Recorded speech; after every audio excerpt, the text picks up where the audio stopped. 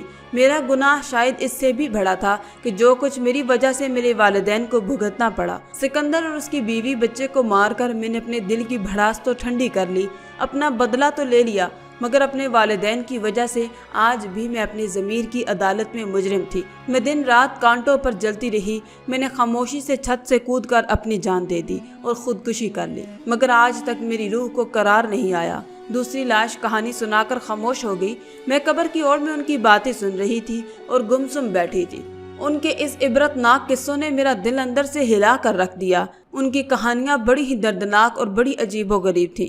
کافی وقت گزر چکا تھا مگر زبیر کا ابھی تک کوئی پتہ نہیں تھا۔ لاشیں کتنی ہی دیر وہاں بیٹھ کر بین کرتی رہی اور روتی رہی، اور پھر اچانک اٹھ کر اپنی اپنی قبروں میں جا کر خاموشی سے لیٹ گئی، اور قبروں کے تختے ویسے ہی ایک بار پھر جڑ گئے جیسے وہاں سے کبھی ہٹے ہی نہیں تھے۔ میری بری حالت تھی لیکن میں فیصلہ کر چکی تھی۔ میں خاموشی سے اٹھی اور دبے قدم قبرستان سے باہر نکل آئی۔ قبرستان سے نکلتے ہی میں نے گاؤں کی طرف دوڑنا شروع کر دیا اور دور سے مجھے زبیر آتا دکھائی دیا۔ مجھے ایسے بھاگتے دیکھ کر بڑا حیران ہوا اور شرمندگی سے معذرت کرنے لگا۔ کہنے لگا دراصل مجھے اٹھنے میں کچھ دیر ہو گئی، میں بہت گہری نیند سو چکا تھا، لیکن دیکھو میں اپنے وعدے کے مطابق چلا آیا۔ چلو اب یہاں سے بھاگ چلیں اور شہر چل کر شادی کر لیں۔ میں حیرت اور غم سے اسے دیکھے جا رہی تھی اور سوچ رہی تھی جو آج ہی اتنی دیر لگا کر آیا ہے، کل کو اگر مجھے اس کی ضرورت پڑی تو پھر شاید یہ میرے ارد گرد موجود نہ ہو۔ اور ویسے بھی لاشوں کی کہانی نے میرے ذہن کے بند خانے کو کھول دیا تھا۔ میں نے کہا زبیر میں معافی چاہتی ہوں، میں اس جرم میں تمہارے ساتھ شریک نہیں ہو سکتی۔